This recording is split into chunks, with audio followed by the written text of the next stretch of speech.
আগের যে কোনো বারের তুলনায় অনেক বেশি। বসানো হয়েছে ওয়াচ টাওয়ার। আইন শৃঙ্খলা রক্ষাকারী বাহিনীর সদস্যদের পক্ষ থেকেও নেওয়া হয়েছে বাড়তি প্রস্তুতি। প্রায় ১,৫০০ আইন শৃঙ্খলা বাহিনীর সদস্য শোলাকিয়া ময়দানের আশপাশে নিশ্ছিদ্র নিরাপত্তা ব্যবস্থা নিয়েছেন। ৬ স্তরের নিরাপত্তা ব্যবস্থা নিশ্চিত করা হচ্ছে আজকে শোলাকিয়া ময়দানে।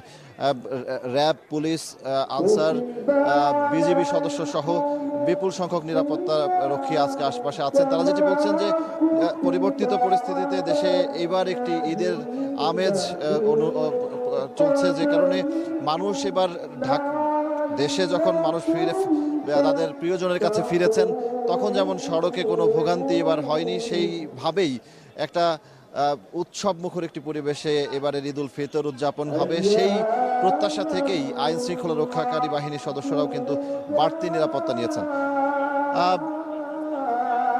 আজকে শোলাকিয়া ঈদগাহ ময়দানে এরই মধ্যে মানুষ আসতে শুরু করেছেন। 10টায় ঈদের নামাজ অনুষ্ঠিত হবে, ঈদের জামাত অনুষ্ঠিত হবে এবং বিশেষ ট্রেনও কিন্তু ব্যবস্থা রাখা হয়েছে প্রতিবারের মতো, যাতে করে আশপাশের ময়মনসিংহ কিংবা ভৈরব থেকেও মানুষ শোলাকিয়া ময়দানে নির্বিঘ্নে আসতে পারেন।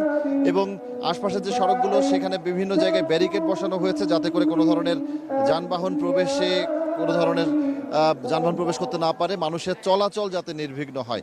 এবং এরই মধ্যে যারা এখানে এসে উপস্থিত হয়েছেন, কথা হচ্ছিল অনেকের সঙ্গে, তারা প্রত্যেকে আসলে দেশবাসীকে ঈদের শুভেচ্ছা জানাচ্ছেন এবং ঈদের নামাজ আদায়ের পর তারা প্রিয়জনকে সাথে নিয়ে ঈদের আনন্দ উৎসবে মেতে উঠতে চান।